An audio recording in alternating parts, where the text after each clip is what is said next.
Hi there. Most likely this year, you'll have spoken to family, friends, and colleagues remotely via the internet. That is how we've been able to make this podcast. Therefore, it's very likely that you've experienced those amazing audio special effects like compression, lag, and my personal favourite, sounding like a robot. So don't you worry, we've worked very hard and managed to achieve those exact same special effects on this podcast at times, so that we remain on brand with most people's 2020. I hope you enjoy the show.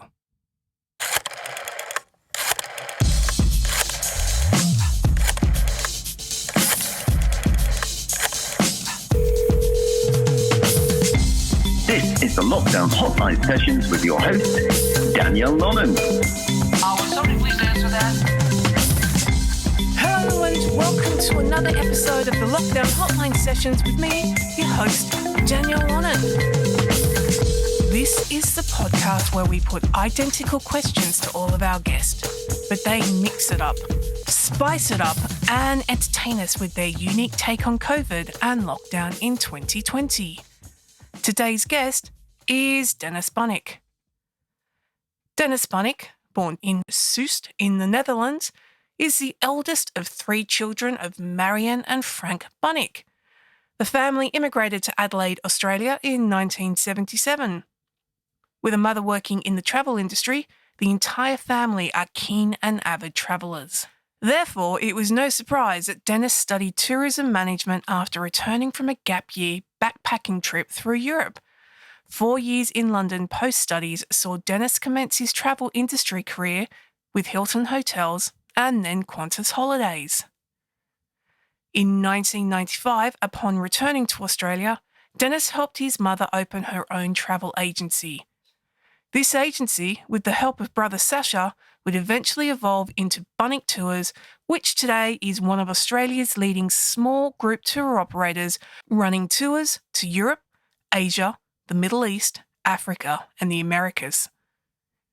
In addition to his role as joint CEO of Bunnik Tours, Dennis is chair of the Council of Australian Tour Operators and has played a leading role in managing the travel industry's response to the COVID crisis. In his spare time, Dennis is a budding aviation YouTuber with over 100,000 subscribers and 20 million views of airline reviews, focusing primarily on business and first-class travel.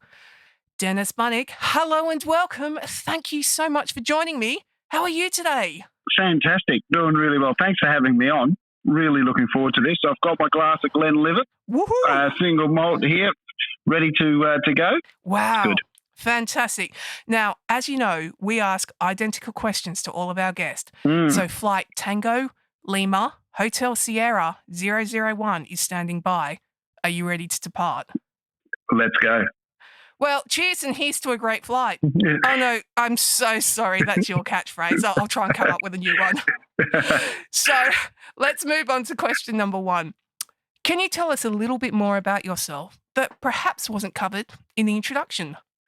Look, I may well have told my teenage boys that I've gone viral a few times since the YouTube channel has come up. I think they're half impressed and half embarrassed at the same time.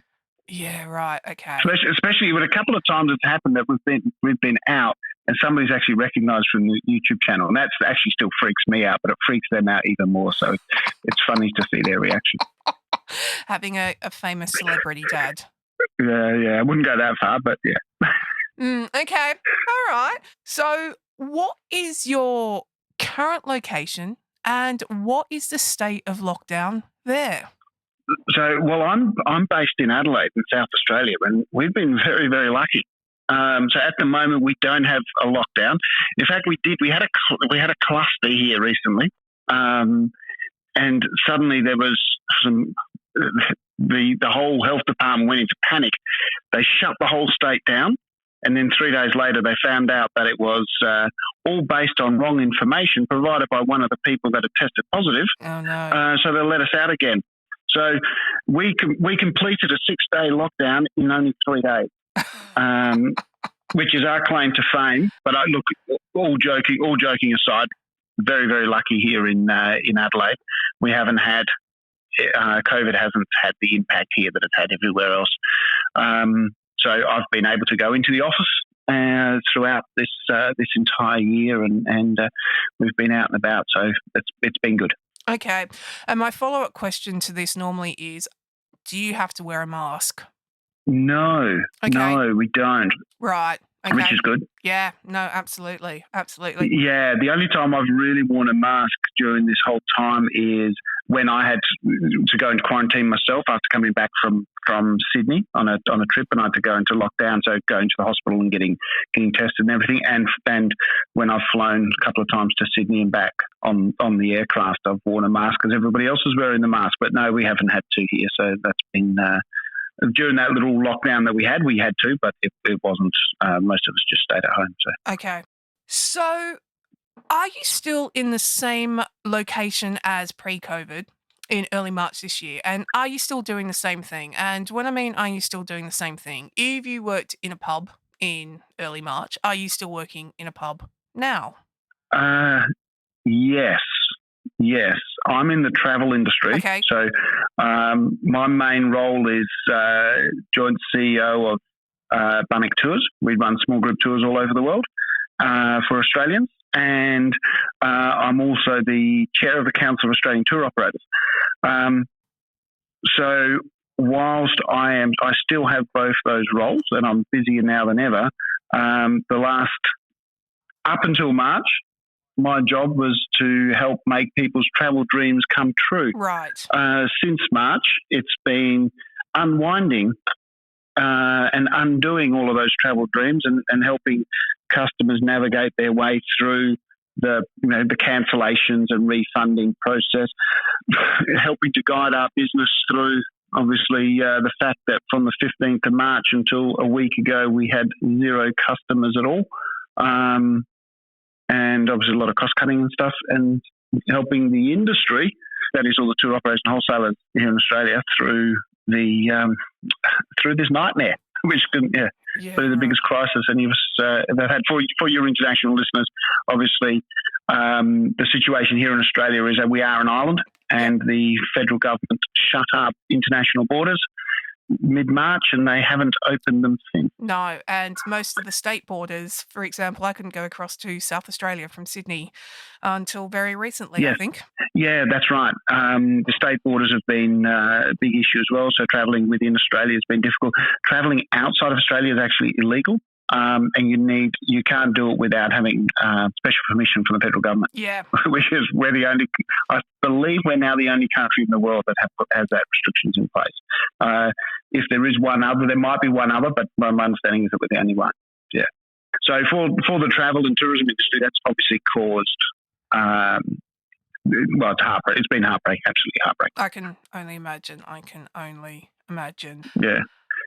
Just devastating in terms of job loss. There's really good people leaving the industry, massive brain drain, and obviously no revenue. So, there's companies closing down, and people's livelihoods have been working in businesses for 40, 50 years, building them up, and they're getting towards the end of their careers, and they're just seeing everything they've built up just disappear, which has been the horrible bit. But yeah, as I say, here in Australia, we've been a bit lucky from the medical side of things, but obviously massively hit from the other side. Absolutely.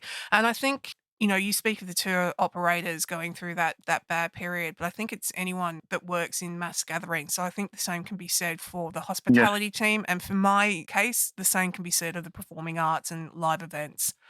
Yeah, 100%. Yeah. And especially around the events space and performing arts, it's a little bit similar to travel, that there's a very long lead time to the time you actually get your money. Absolutely. So if you're running a theatre production, obviously there's a lot of upfront investment and work that goes into that before people actually come to see the show and you get the money in. Well, holidays are the same. Right. You can book 3, 6, 9, 12 months in advance. And obviously we're working up to 18 months, 24 months in advance to create these tours. Yeah, right. We don't actually make the money until people travel. Right. So, okay. I didn't know that, but that's fascinating. That's exactly like a theatre thing. You don't make your money until the person buys the ticket and arrives in the theatre that night. Correct. Yeah. But you've made all the sets, you've done all the advertising, you've done all the rehearsals. You've done all of that. It's the same with travel. And interestingly enough, a theatre patron, obviously, the show doesn't go ahead, is expecting a full refund. Yes. Well, in travel, it's the same. But who then pays for all of that work and all of that investment? That's already happened. Yes. So opening the borders isn't the start of, we're going to make money. And that's where I suppose you and I are probably kindred spirits, or our industries are kindred spirits, in that we're both in that same boat. And it's been hard, and like your industry, we're spending a lot of time educating the government, yes, and politicians, yes, about not only the stuff that you can see, but the stuff that you can't see. All of those behind the scenes jobs that fall through the cracks sometimes.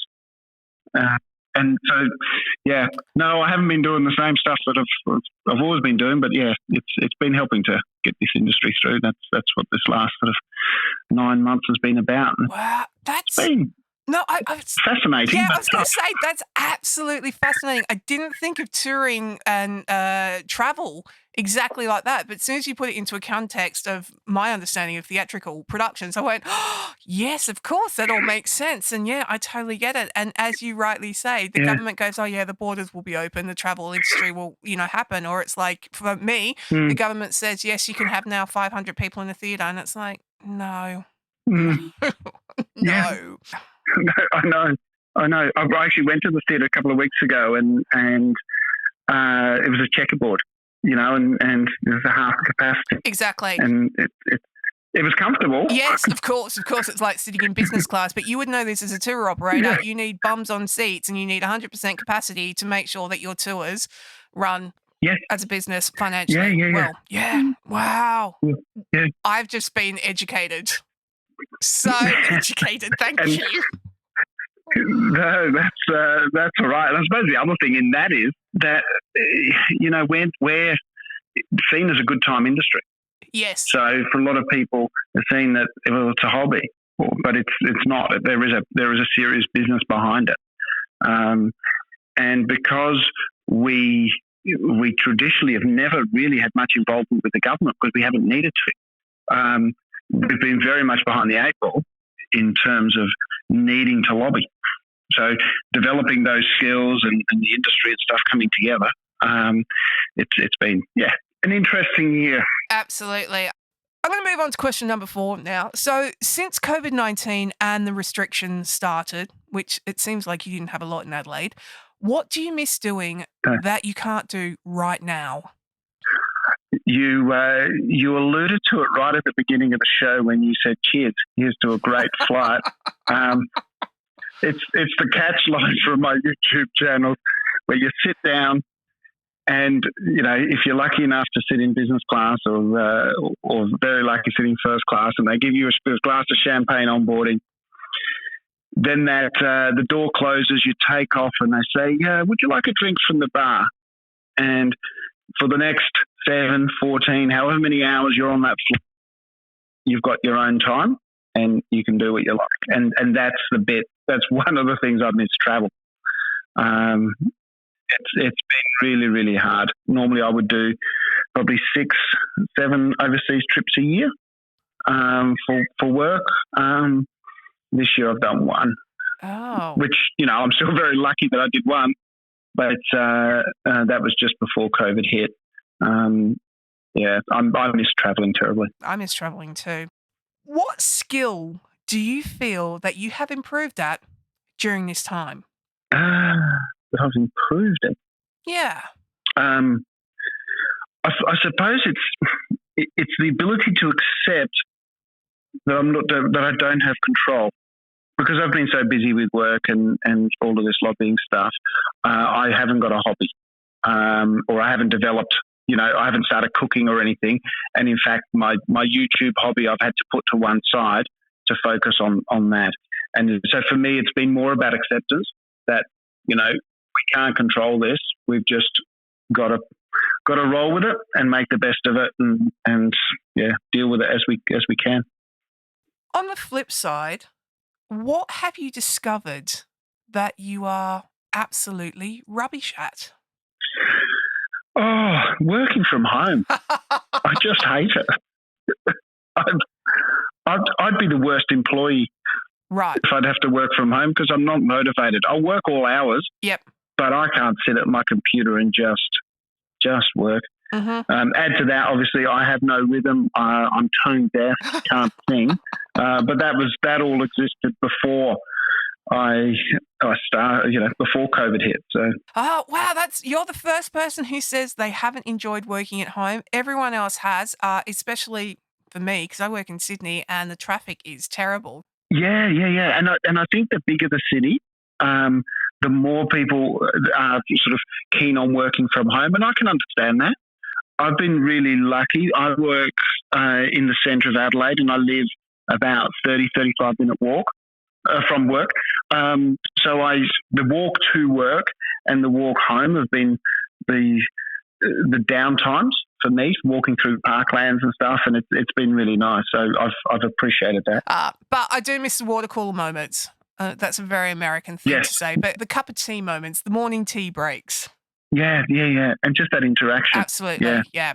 Finding out about other people's boring weekends, and finding out that your weekend has been just as boring. Yeah, exactly. Maybe that could be a good thing. Yeah. So, as everything is a little bit topsy-turvy from how we know it, and everyone's priorities have changed, what has it made you realise that you've become really grateful for? Probably a few things. One's the past experiences that I've had.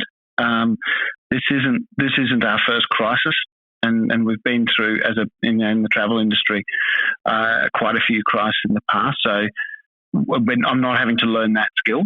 So very, very grateful for that. And then the other thing is obviously the support networks. Yep. Family, friends, and industry colleagues. I actually had my first travel industry function in Sydney last week. And this was where we all, from the Council of Tour Operators, we sort of all the New South Wales Sydney members and a few from interstate flew in. And the thing that struck us is that we didn't have to explain. We didn't have to explain why the travel industry was suffering. We didn't have to go through that conversation. It was, I would imagine, a little bit like, the RSL or the return service. They don't need to explain why they're feeling crap because they've all been through, they've all had a shared experience, and it was the same feeling. We could talk about. We didn't really talk much about COVID because we didn't need to, but we all had that understanding. So very grateful for that, and then finally, grateful that I live relatively close to the beach and can just get down there and have some time out. Yeah, the blue water. And that's really helped. Yeah. The golden sands, the Australian summer. Oh, yeah.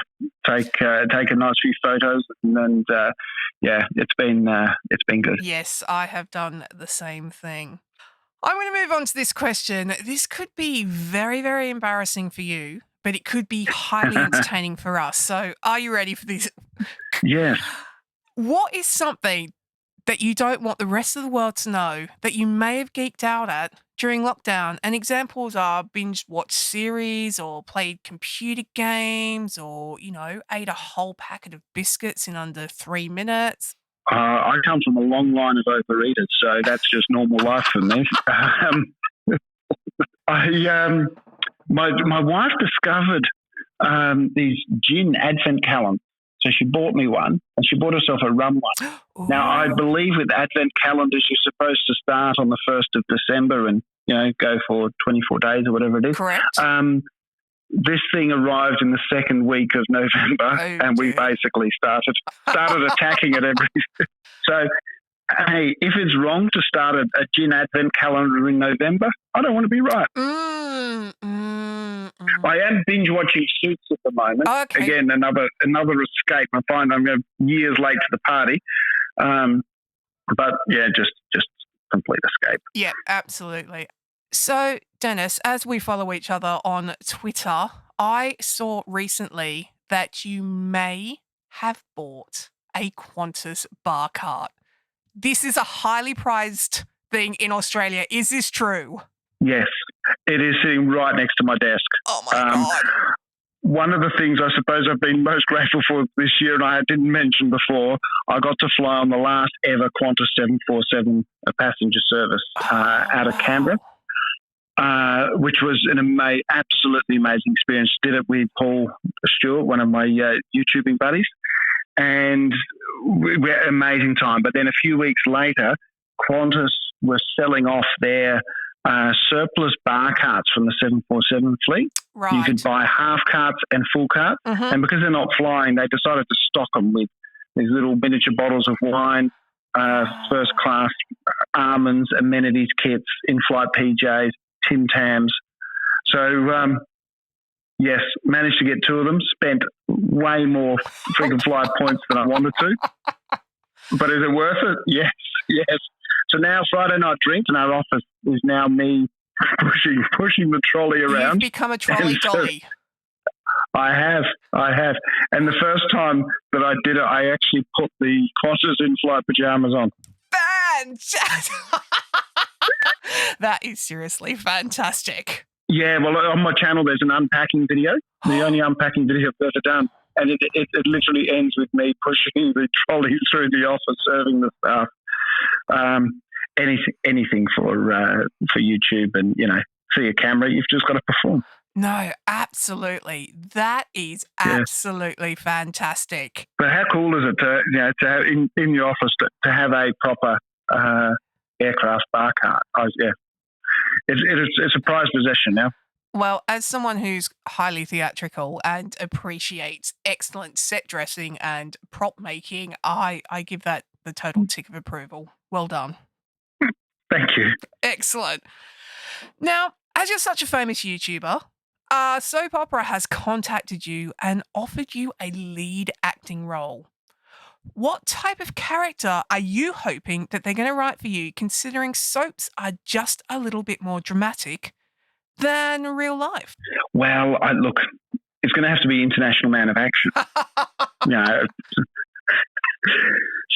Have passports, will travel, espresso martinis at 40,000 feet.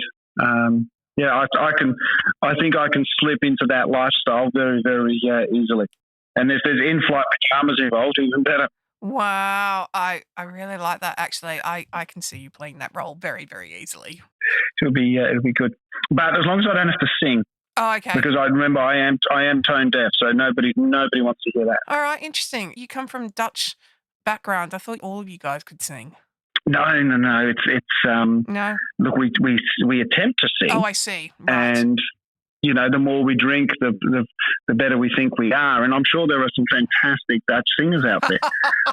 I unfortunately didn't pick up that gene at all. Right. Okay. It skipped a generation. Oh, okay. Right. Fair enough. Well, Dennis, sadly, that is the end of the questions. But just before we conclude the interview, I am personally a big fan of train travel. Amazing views, and as a musician, the clickety-clack rhythm on the tracks. Yeah. I've come into your travel agency. Mm-hmm. I would like you to sell me a train trip with amazing views that I can do in Australia.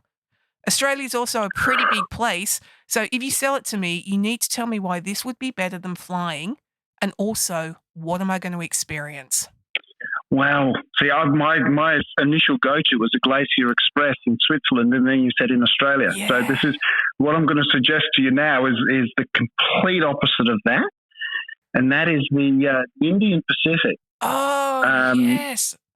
Yeah, so from Sydney through to Perth, and I haven't done it, but I saw Paul Lucas's video on it, and the thing that you're going to see, and this will be the fascinating bit, is the absolutely nothing. Yes. And I think a lot of us in Australia have flown over the outback. We fly.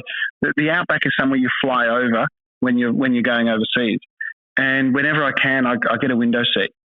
And flying from Adelaide up to Singapore or over to the Middle East, you fly straight over the the Great Australian Bight and the Outback. So I think there's the longest straight stretch of railway in the world as you cross the Nullarbor. It's something I've always wanted to see. I believe Western Australia is still part of Australia at the moment. They haven't started digging the moat. The train isn't running because of the border, but as soon as it does start to run, I would recommend. It's certainly on my list. No, it's absolutely on my list as well. I would love to go across the Nullarbor. I have also watched Paul Lucas's video on this very journey, and I would love to see, because I like geeky stuff, the longest straight track in the world. Yes. And as I said, I think there's just something really romantic, old school Agatha Christie romantic about being in a sleeper train, experiencing day turn into night and just the most amazing vistas anytime you look out the window. Yeah. Oh, exactly. Hey, I'm going to turn around. I've got a question for you. Yeah, go on. The world's opened up. You and I can jump on a plane, and we're finally going to catch up for that beer or drink. Which country, which city are we going to go to have that drink? Oh, you know what? I think I'm going to say Moscow. We're going to have some vodka, and we are going to do the Trans-Siberian from Moscow to Vladivostok. Oh, yeah, that'll be fantastic. I'm on. You're on? Let's do it. Yeah. Yep. I think that would be an amazing journey as well. Yeah. I've been to Moscow and St. Petersburg, but I haven't done the Trans-Siberian. That looks great. And yeah, it's certainly a 2 or 3 bottle trip. It's a long one. Dennis, I work in the live performing arts, as we discussed, and my industry has been crippled during COVID because it relies on mass gathering of people. I suspect the travel and tourism industry are in the same boat, and even more so, as we've mentioned, with the international border currently closed and lots of state borders only being very recently reopened. How do you see the Australian travel industry bouncing back from this? I think it's going to be very domestically focused to begin with. I think it's, we're going to be exploring our own country, which is not a bad thing. I think that's good because I think we are finally discovering just how incredible this country is and not only its natural beauty, but also, its experiences. But then the international borders is going to be slow. It's, next year as the vaccine takes hold, the opening of borders is going to be on a bilateral basis based on risk. And as we've seen, Australian politicians are very, very risk adverse at the moment. So I suspect it'll be 2022 where we'll be able to see mass open borders and things will just happen slowly between now and then. So unfortunately for our industry, it's going to be a long, slow road back. But nobody stops us travelling forever and the borders will open. And one day you and I will be sitting in Moscow in that bloody railway station pub. And ready for having a quick drink before we jump on the train. Exactly. Oh, I can't wait. I'll put it in the diary for 2022 then. Yes. Excellent.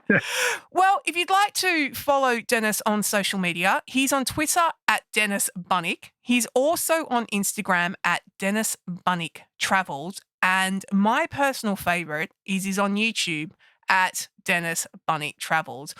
All links will be in the show's description. Well, Dennis, I love your YouTube flight review videos. It makes me feel like I'm on holiday, even though I haven't left the couch. And sometimes, just sometimes, I might even watch them in my Qantas pajamas to feel as part. So thank you so much for joining us here on the Lockdown Hotline Sessions. No worries. Thanks for having me. Well done on the series. Thank you. I look forward to listening to them all. And may this be the first of many hundreds of episodes you do. Excellent. Well, as we come to the end of another episode of the Lockdown Hotline Sessions, my name is Danielle Lonan, and you can find me on all the socials at Dame Diva Dan. Until next time, thank you so much for listening. Stay safe and kind. Ciao.